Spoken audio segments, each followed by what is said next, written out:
बिस्मिल्लाहिर्रहमानिर्रहीम। अस्सलामुअलैकुम। मैं हूं इमरान और आप देख रहे हैं इमरान उमर यूट्यूब चैनल। तो मेरे प्यारे व्यूवर्स, प्यारे फैमिली मेंबर्स, आज हम बनाएंगे आलू के खस्ता क्रिस्पी क्रंची बिल्कुल न्यू स्टाइल के पकौड़े। बारिश का मौसम, गरम पकौड़े, एक कप चाय, आए हाय आए हाय। आलू के पकौड़े आपने बहुत बार डिफरेंट तरीकों से घर में जरूर बनाए होंगे, लेकिन जनाब जो रेसिपी आज मैं आपसे शेयर करूंगा, जब आप इस तरह से पकौड़े बनाएंगे तो यकीन माने मेहमानों को छोड़ें, आपका जनाब अपना ही दिल खुश हो जाएगा। क्योंकि जनाब ये आलू के पकौड़े इतने खस्ता, इतने क्रिस्पी, इतने क्रंची और मजेदार बनते हैं कि खाने वाले का दिल बाग बाग हो जाए और खाने वाला खाता ही चला जाए। तो चलें जी, बिना टाइम वेस्ट किए चलते हैं किचन में और बनाते हैं जनाब ये वाले मजेदार खस्ता क्रिस्पी क्रंची आलू के पकौड़े। लें जी, बिस्मिल्लाहिर्रहमानिर्रहीम। ये मजेदार क्रिस्पी क्रंची और खस्ता आलू के बिल्कुल न्यू स्टाइल के पकौड़े बनाने के लिए यहाँ पे मैंने ली हैं 1 केजी, मतलब 1 किलो आलू। आलूओं की कटिंग मैंने कुछ इस तरह से कर ली है और आलूओं के छिलके मैंने नहीं उतारे। इससे हमारे पकौड़े बड़े ही खस्ता और क्रिस्पी बनेंगे। कटिंग करने के बाद आलूओं को मैंने खुले पानी से अच्छी तरह से धो लिया था। चेक करें, हमारे आलू यहाँ पे गोरे चिट्टे सुर्ख से हो गए हैं। अल्हम्दुलिल्लाह। जब भी आपने ये पकौड़े बनाने हैं तो बिल्कुल इसी तरह से आलूओं की कटिंग करनी है। अब इसमें बहुत थोड़े से मसाले शामिल करेंगे। सबसे पहले जनाब इसमें शामिल करेंगे यहाँ पे धनिया, खुश्क धनिया दरदरा कुटा हुआ, ये जाएगा तकरीबन 2 खाने के चम्मच। और साथ ही जनाब इसमें शामिल करेंगे यहाँ पे जीरा, साबुत जीरा इस्तेमाल करेंगे तकरीबन 1 खाने का चम्मच। और साथ के साथ इसमें शामिल कर देंगे यहाँ पे कुटी हुई लाल मिर्च, ये जाएगी तकरीबन 1 खाने का चम्मच। लाल मिर्च का पाउडर आपने इस पकौड़े में बिल्कुल भी शामिल नहीं करना। अब इसमें शामिल करेंगे नमक। टेस्ट के हिसाब से जितना आप रेसिपी में यूज करते हैं आपने इसमें नमक शामिल कर देना है। इसके अलावा इसमें 2 चीजें यहाँ पे और जाएंगी। वो 2 चीजें कौन सी हैं? ये हैं वो 2 चीजें, सब्ज धनिया और सब्ज मिर्च। ये दोनों चीजें आपने इसमें शामिल कर देनी है। अच्छा, यहाँ पे सब्ज मिर्च की कटिंग भी आपने इस तरह लंबाई में करनी है। आजकल गर्मी का मौसम है और ये लंबी लंबी सब्ज मिर्चें मार्केट में आसानी के साथ मिल जाती हैं। इसके बीज आपने रिमूव कर देने हैं। अगर आप तीखा खाना पसंद करते हैं तो आप बीज रहने दें। अब इन तमाम चीज़ों को आपने अच्छी तरह से मिक्स कर लेना है। अभी ना इसमें बेसन हमने शामिल किया है, ना ही इसमें पानी शामिल किया है और ना ही इसमें कुछ और लिक्विड शामिल किया है। आज के ये पकोड़े इंशाल्लाह ताला मैं इस तरीके से बनाऊंगा जो कि आज तक आपने नहीं बनाए होंगे, मगर इसका टेस्ट, इसका फ्लेवर, ये इतने क्रिस्पी क्रंची और खस्ता होंगे ना जनाब, खाने वाला खुश हो जाएगा। ले जनाब, अल्हम्दुलिल्लाह आप चेक कर सकते हैं कि मसाले अच्छी तरह से आलूओं के ऊपर इस तरह से लग गए हैं।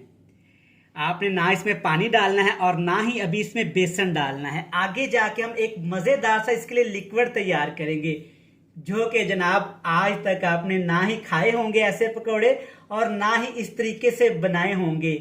एकदम क्रिस्पी क्रंची और लाजवाब। तो चलो जी, इस तरह आलूओं को आपने अच्छी तरह मसाले लगा के तकरीबन 10 मिनट के लिए रख देना है, इस तरह के अच्छी तरह से मसाले आलूओं के अंदर चले जाएं और आलू हमारे अंदर से क्रिस्पी और मजेदार से फ्लेवर के हो जाएं। तो चलिए जी, इनको साइड पे करते हैं और पकौड़ों के लिए एक मजेदार सा डो तैयार करते हैं। चलें जी, मजेदार सा डो बनाने के लिए खुले से बर्तन में तकरीबन आधा कप आपने बेसन ले लेना है। सबसे पहली चीज बेसन में शामिल करेंगे यहाँ पे चावल का आटा, तकरीबन 3 से 4 खाने के चम्मच। ये हमारे पकौड़ों को बहुत ज्यादा क्रिस्पी और क्रंची कर देगा। और साथ के साथ इसमें 3 से 4 चम्मच यहाँ पे मैदा शामिल करूंगा। अगर आपके पास मैदा नहीं है तो आपने आटा इस्तेमाल करना है। अगली चीज जनाब इसमें मैं शामिल करूंगा कॉर्नफ्लोर। ये जाएगा तकरीबन 3 से 4 खाने के चम्मच। ये आपको मार्केट से आसानी के साथ मिल जाएगा, किसी भी अच्छे ब्रांड का आपने ले लेना है। अब खुशबू के लिए इसमें शामिल करेंगे, यहाँ पे ये है मेरे पास कसूरी मेथी, ये तकरीबन जाएगी हाफ चम्मच।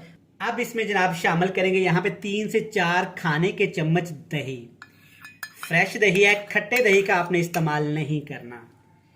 अब इसमें आपने थोड़ा थोड़ा सा पानी शामिल करके एक थिक सा आपने डो बनाना है, बैटर बना लेना है। तकरीबन इसमें मैं यहाँ पे आधा कप पहले पानी का शामिल करूंगा और चम्मच की मदद से अच्छी तरह इसको मिक्स करूंगा।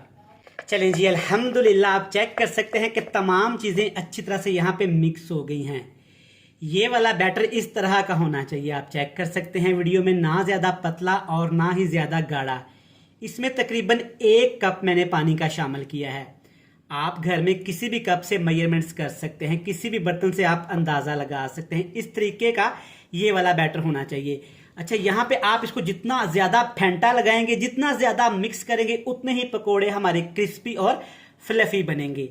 अब यहाँ पे क्या करना है, इस बैटर को भी हमने तकरीबन यहाँ पे 20 से 25 मिनट रेस्ट देनी है, ताकि जो इसके अंदर हमने दही शामिल की है और चावल का आटा शामिल किया है, अच्छी तरह वो चावल का आटा दही को पी ले और फूल जाए। तो चलिए जी, इसको करते हैं साइड पे। आगे जाके दोनों चीज़ों का इस्तेमाल कैसे करेंगे वो भी मैं आपको सिखाऊंगा। आज की रेसिपी आपने स्पेशली इसी तरह से बनानी है। चले जी, माशाल्लाह से 30 मिनट मैंने इसको बैटर को रेस्ट दे दी थी। आप चेक कर सकते हैं कि रेस्ट देने के बाद ये थोड़ा सा यहाँ पे लिक्विड हो गया है, थोड़ा सा पतला हो गया। आपने परेशान नहीं होना, इस तरीके का ही हमें चाहिए। अगर ज़्यादा पतला हो जाए तो आपने इसमें बेसन शामिल नहीं करना, मैदा शामिल कर देना है। अब जनाब इसमें हम शामिल कर देंगे आलू, जिनको हमने पहले से ही तैयार करके रख लिया था। चेक करें, आलूओं ने भी यहाँ पे काफ़ी ज़्यादा पानी छोड़ा है, तो आपने परेशान नहीं होना। आप पानी भी आपने साथ ही शामिल कर देना है। अच्छी तरह से बाउल को साफ कर लेंगे। सारा टेस्ट, सारा फ्लेवर इन मसालों के अंदर ही है। सारी चीज़ें शामिल करने के बाद चम्मच की मदद से, हाथ की मदद से, जैसे भी आपको आसानी हो, इस बैटर को आपने आलूओं के अंदर मिक्स कर देना है इस तरीके से। अल्हम्दुलिल्लाह, चेक करें, अभी से ही कितनी प्यारी लुक आना शुरू हो गई है। ये वाले पकोड़े इतने क्रिस्पी, क्रंची और खस्ता बनेंगे ना, आप सोचने पे मजबूर हो जाएंगे कि आज से पहले आपके जहन में ये आइडिया क्यों नहीं आया। लेकिन जनाब, अब परेशान होने की ज़रूरत नहीं है, आपके भाई ने आपका काम आसान कर दिया। इस तरीके से बनाएं और इस मज़ेदार बारिश के मौसम में ये गर्मा गर्म चाय के साथ इंजॉय करें। इस तरीके का आपका ये बैटर हो जाएगा। तो चलें जी, अब इसको करते हैं साइड पे और चलते हैं चूल्हे की तरफ और इसको फ्राई करते हैं। चलें जी, बिस्मिल्लाहिर्रहमानिर्रहीम। ये मज़ेदार पकोड़े फ्राई करने के लिए आपने एक बर्तन में खुला सा ऑयल ले लेना है। अब जनाब आप कमेंट्स करेंगे कि ऑयल इतना महंगा है, इतना ऑयल नहीं यूज़ करना चाहिए। तो कोई परेशानी वाली बात नहीं है, बाद में ये ऑयल दूसरी रेसिपी में मैं इस्तेमाल करूँगा। ऑयल को आपने अच्छी तरह से गर्म करना है। अब आपने जनाब हाथ की मदद से और एहतियात के साथ ये छोटे छोटे से इस तरह पकोड़े इसमें शामिल करते जाना है। अच्छा, यहाँ पे आपने एक चीज़ का ख्याल रखना है कि हाथ आपके गीले नहीं होने चाहिए। आपके प्यारे से हाथों के ऊपर पानी का एक भी कतरा नहीं होना चाहिए। इस तरह अच्छे तरीके से आपने ये सारे पकोड़े इसमें शामिल करते जाना है। चेक करें, जैसे जैसे पकोड़े हमारे पकते जाएंगे, ऑयल के ऊपर आते जाएंगे, ये फूलते जाएंगे, क्योंकि हमने इसमें दही और चावल का आटा इस्तेमाल किया है।